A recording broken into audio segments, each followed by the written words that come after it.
গোবরডাঙ্গা ব্রিজের কাছে মাটি ধসে বিপত্তি, মাটি ধসে পুকুরে 7টি দোকান। যে ছবি এই মুহূর্তে আপনাদেরকে দেখাচ্ছি, মাটি ধসে পুকুরে চলে যায় দোকান। গোবরডাঙ্গা ব্রিজের কাছে মাটি ধসে বিপত্তি, একটি দুটি নয়, একেবারে 7টি দোকান মাটি ধসে একেবারে পুকুরে চলে যায়।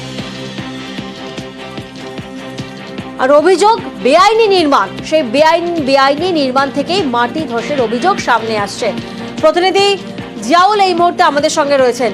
জিয়াউল, একটি দুটি নয়, একেবারে 7-7টি দোকান আমরা দেখছি একেবারে মাটি ধসে নেমে যায়। তার জেরে যে অভিযোগ সামনে আসছে যে বেআইনি নির্মাণ, তাহলে বেআইনি নির্মাণ কারা করলো, কাদের মদতে হলো এই নির্মাণ?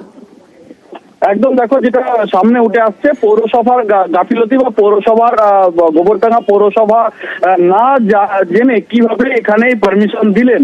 অর্থাৎ এই গোবরডাঙ্গা একেবারে ব্রিজের সংলগ্ন এলাকায় প্রায় 7টি দোকান সেখানে ধসে একেবারে নিচে নেমে যায়, পুকুরে বা খালে নেমে যায় এবং পার্শ্ববর্তী আরো বেশ কিছু দোকান সেগুলো কিন্তু ফাটল ধরেছে, যে কোনো সময় সেগুলো ধস নামতে পারে।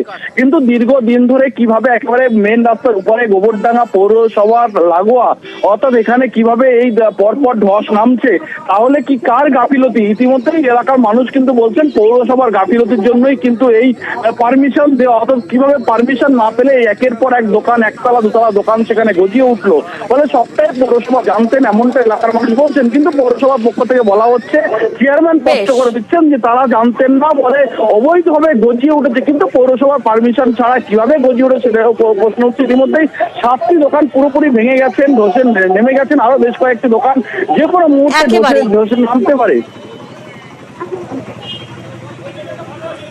রাত 4টার পরে পিডব্লিউ রাস্তার গার্ডওয়াল ছিল, তো গার্ডওয়ালের পরে দুটো ছিল, গার্ডওয়ালটা নর্মাল হয়ে যাওয়ার পর পুরো ভেঙে 7-8টা দোকান আছে এখানে।